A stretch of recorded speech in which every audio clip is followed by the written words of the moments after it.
அன்பர்களே வணக்கம். நாம் இன்னைக்கு வீடியோ பதிவில் எதை பற்றின தகவலை பார்க்க போகிறோம் அப்படின்னு பார்த்தீங்கன்னா, அனுமன் கட்டுமந்திர பிரயோகம் அப்படின்னு சொல்லுவோம்.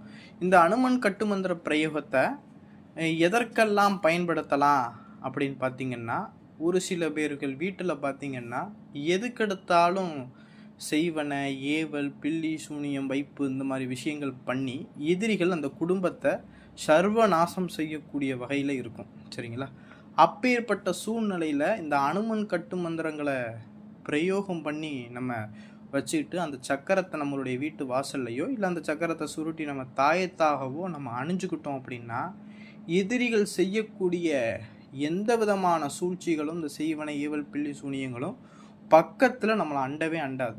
நம்மளுடைய மாந்திரீக அனுபவத்தில் பார்த்திங்கன்னா, இதை விட சக்தி வாய்ந்த கட்டு மந்திரங்களே கிடையவே கிடையாது. என்னென்னா, நம்ம இன்றைக்கும் சரி பெரிய பெரிய மாந்திரீக பூஜைகள் பண்ணும்போதும் இந்த கட்டு மந்திரங்களை பிரயோகம் பண்ணி தன்னை சுற்றி திக்கிலும் தன்னை சுற்றி இந்த விபூதியை போட்டுக்கிட்டு நம்ம நெற்றியில் அந்த விபூதியை வச்சுக்கிட்டு தான் பெரிய பெரிய மாந்திரீக பூஜைகளை நம்ம பண்ணுவோம். சரிங்களா? இந்த மந்திரத்தை தான் நம்ம கட்டு மந்திரம்னு சொல்லுவோம். கட்டு மந்திரம்னா உடற்கட்டு மந்திரம், நம்மளை பாதுகாக்கக்கூடிய மந்திரம். சரிங்களா? ஏன் இவ்வளவு அழுத்தம் திருத்தமாக சொல்கிறேன்னா, இதை விட என்னுடைய அனுபவத்தில், மற்ற மாந்திரிகளுக்கு எப்படியோ என்னன்னு தெரியல, என்னுடைய அனுபவத்தில் இந்த மந்திரத்தை காட்டின எந்த மந்திரமும் ஈடிணை கிடையாது அப்படிங்கிற சொல்லுவேன். ஏன்னா கட்டு மந்திரங்களில் அனுமனுடைய கட்டு மந்திரம் அவ்வளவு பவராக வேலை செய்யும். சரிங்களா? அந்த கட்டு மந்திரத்தை எப்படி நம்ம பிரயோகம் பண்ணி வச்சுக்கிறது அப்படிங்கிற அந்த முறையை பற்றி தான் நம்ம இன்னைக்கு வீடியோ பதிவில் பார்க்க போகிறோம். சரிங்களா?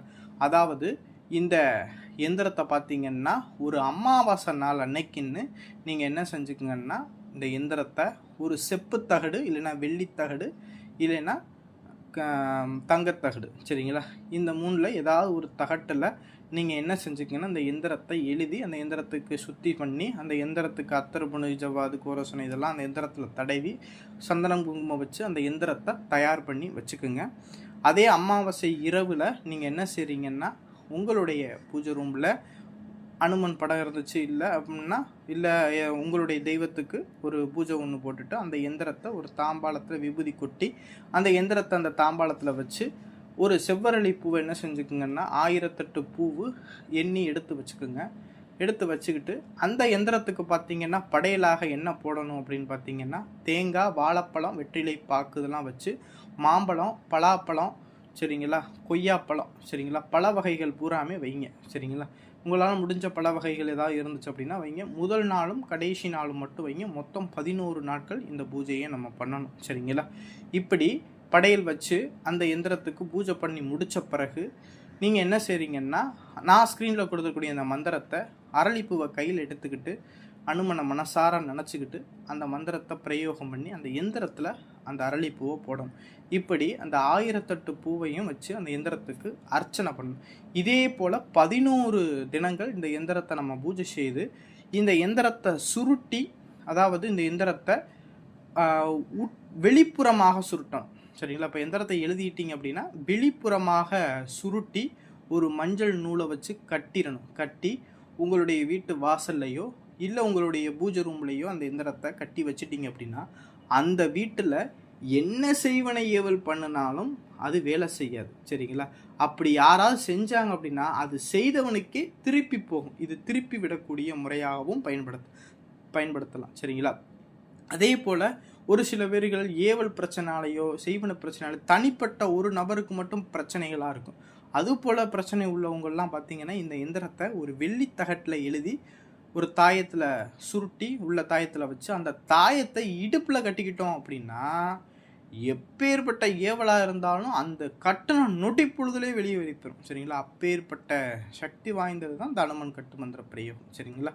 இந்த அனுமன் கட்டு மந்திர பிரயோகங்களை நம்ம சித்தி பண்ணி வச்சுக்கிட்டோம் அப்படின்னா, நம்ம செய்யக்கூடிய மாந்திரிக பூஜைகள் எல்லாத்துக்கும் இந்த கட்டு மந்திரத்தை வச்சு உடற்கட்டு மந்திரம் போட்டுடலாம்.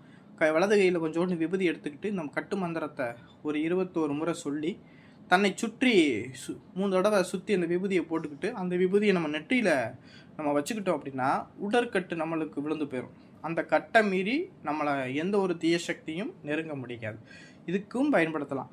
அதே போல் இந்த கட்டு மந்திரங்களில் பார்த்திங்கன்னா, உத்திராட்ச மணிமாலை ஒன்று வாங்கி இந்த கட்டு மந்திரத்தை உத்திராட்ச மணிமாலையில் கொடுத்து வச்சுக்கிட்டு அந்த கட்டு உடற்கட்டு மாலையாகவும் இதை நம்ம பூஜை செய்யக்கூடிய நேரத்துக்கு நம்ம பயன்படுத்திக்கிறலாம்.